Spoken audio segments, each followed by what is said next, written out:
everybody, I'm Tom Vasel, and today we're taking a look at Marvel Dice Throne X-Men. So this is from the Op, these two boxes. The Roxley has a bigger box that has all 8 inside with some nicer components. But this is what I got here. The 8 X-Men. No Colossus. Boo! But there is a lot of cool X-Men here. So I don't profess to be an expert on Dice Throne.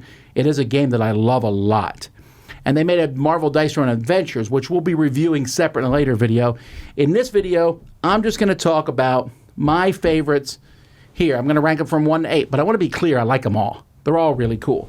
You know, so do you want the classic, not these aren't classic, but the famous X-Men or the old married couples? You know, which grouping do you want? Well, here we go. I'm going to review them or take a look at them from number 8 to number 1, my favorite. Here we go. All right, we'll start with number 8. I know it's Jean Grey, who's also Dark Phoenix. But someone has to be the lowest, and so Jean Grey is it. Basically, she changes back and forth from Jean Grey to Dark Phoenix, which is interesting. I guess the reason I put her as number 8, and again, I think everyone in here is good, is just that that's more fiddly than not. Keeping track of, draw, you know, here when she's normal, she draws a card. When she activates an offensive ability, if she has 3 of a kind, she draws another card. That's great. But when she's Dark Phoenix, she doesn't even get an income phase. However, if she has 3 of a kind, she adds suitor damage or does the Phoenix Burn. So Phoenix Burn is kind of annoying to your opponents. Force Field, you can prevent half of incoming damage, which is pretty good. Acuity here, you can spend for a lot of things. She's kind of a good teammate if you're playing in teams or if you're playing adventures. And so she's very cool. Has a lot of neat special abilities. At the end of the day, she just happens to be number 8. Number 7 is Goody Shoes Cyclops, the Boy Scout. I'm not a big Cyclops fan in the comics, but man, the artwork here is really well done. His big deal is he has tokens that have Battle Plan, which allow him to take leadership cards out of his deck. And there's a lot of leadership cards. In fact, I think Cyclops has some of the most diverse cards in the deck, and some of them even have, like this, they even mention other leadership cards. You roll 1 die plus an extra 1 for each other leadership card that was played this turn. Put Focus Fire on an opponent. If this is the first leadership card, you gain support. And his Focus Fire and supports, which, by the way, support, I guess you can put it on himself, but it's neat that if you're playing through missions or teams, he's a great teammate. And Focus Fire, you put it on someone, you do more damage to them. So having a good hand of cards isn't a bad idea, but the rest of them is pretty cool. A strong optic blast, some good special abilities. I like them. Number 6 is Wolverine, everyone's favorite hero. Wolverine, the man who's on 84 Marvel teams. Okay, so the main thing about Wolverine is he heals.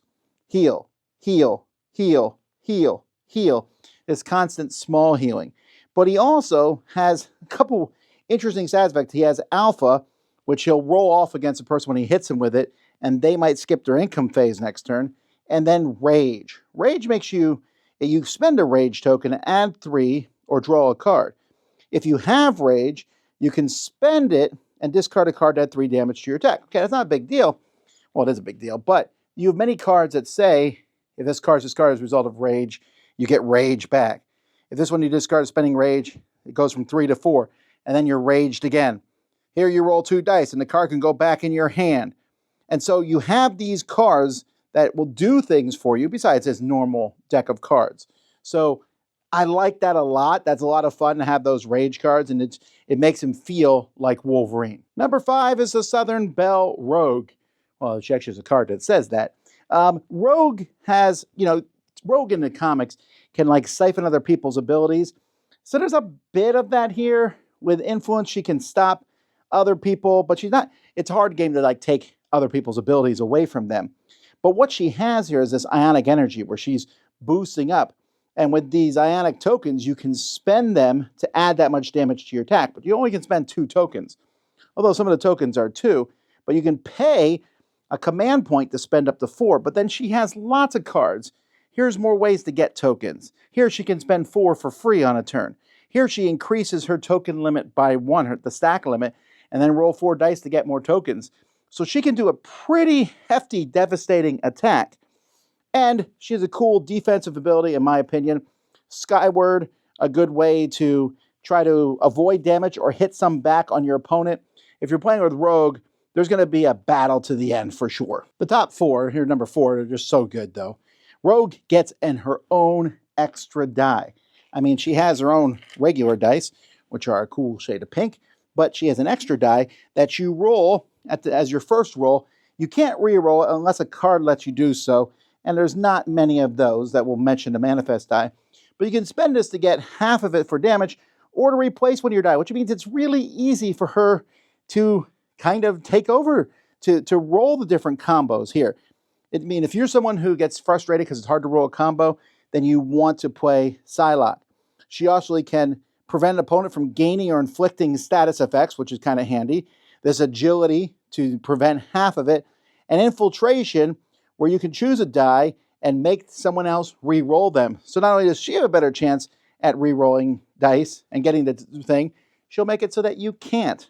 Kind of annoying to play against, but to play as her, this extra die alone is just so much fun. Oh my goodness. Number 3 is Storm. Storm is so great. Wind Shear. Prevent some damage. Okay. Tornado. You can spend at the start of your turn to gain an opponent's die. Now, that's not as good as you might think because it's harder to roll, some of your things with an opponent's die that doesn't have symbols that match you. But you'll notice there's small straight, large straight, and then largest straight. You need an opponent's die to do that. And that's just fantastic. And it lets you put out lightning. And you thought to steal an opponent's die? It's these lightning tokens here. When you get lightning tokens, you put them on abilities. Those abilities are charged. And most abilities will have some sort of effect on them that makes them better. So like, for example, the large straight up here, you gain Wind Shear, does 8 damage, but if it's charged, gain 2 Tornado. And then over here, opposites attract. When you charge something, here after rolling, you may re-roll one or both of these dice. So you have these charge attacks. And then not only that, but Storm has ways to spend these lightning bolts with cards. You can do damage with them. So stealing opponent's dice to use them and lightening up your abilities makes her amazing. Number 2 is Iceman. Now, to be fair, he's my favorite X-Man, but he comes with the Freezer, a card where he can store ice shards. They don't count as tokens that he has. Once you get 5 of those tokens on there, you get a Glide token. Glide tokens are amazing. Some of his abilities here have an arrow that goes from one to the other. And if you have a Glide token, you do this. Gives me 3 ice shards. Inflicts a dice cube, a nasty effect which makes someone lock their lowest die. Do 5 undefendable damage. Then do 2 collateral damage to all opponents. Then I place this on that arrow, and I get to do Thawsome too. Thawsome! Store 2 more ice shards in the freezer, do another dice cube, do 6 more damage.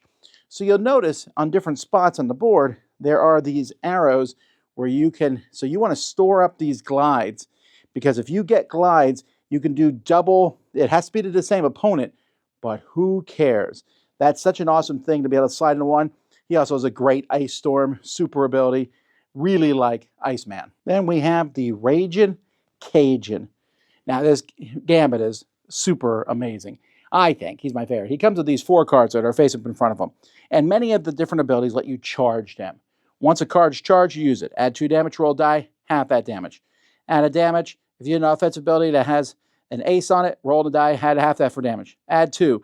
Regain 2 ace cards. That's important because whenever you use an ace card, it's placed face down, so you get them back up. Add 3 damage, and then if you use an offensive ability that utilizes this, add 2 damage.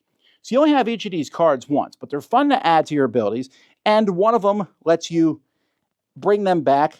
This special ability lets you explode an extra card on your turn, and then you have ways to get the cards back. You can regain an ace card here with Sleight of Hand.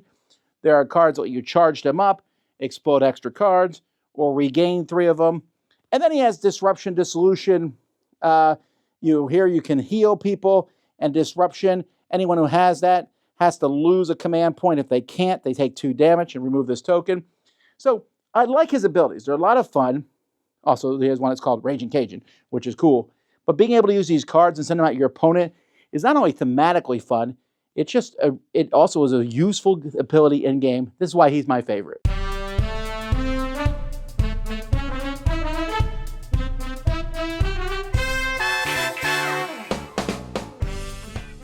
Okay, well, you probably have a completely different ranking. You're like, Tom, you're insane. Of course, you have to put Iceman up there. Come on now, Iceman's awesome. But I can see why people would like all of these. They did an excellent job. The artwork, oh my word. The artwork, the fact that they got their artist to be able to do these X-Men and do them in such a good version. I wish the comic books look like the art in here. I think it's that good. But each character feels like who they are. Well, Cyclops' deck doesn't have a bunch of I'm a big jerk cards in it. But still, they feel very much like that character, and they feel different. And more importantly, for me, this is a big deal, they feel different than the other 20 characters that already exist. So I can have Cyclops go up against a Knight. I can have Gambit fight Krampus. And Santa Claus can go head-to-head with Wolverine. Who you putting your money on there? Answer, Santa Claus. But these are cool. I don't know that they're doing more of them. They probably aren't.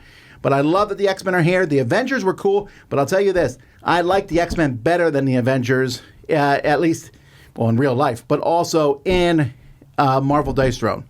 These are excellent sets. If I was only going to get one, well, that's kind of tricky. I think I would get this one because I would get this one because Iceman and Storm are that awesome. And so, I don't know. It's tricky, though. Pick your favorite characters or get them both. I don't know. Some excellent additions here. I think Marvel Dice Throne is doing fantastic. I can't wait to see more of it in the future. I'm Tom Vasel, and you've been watching The Dice Tower. Na na na na na na na na na na na na na.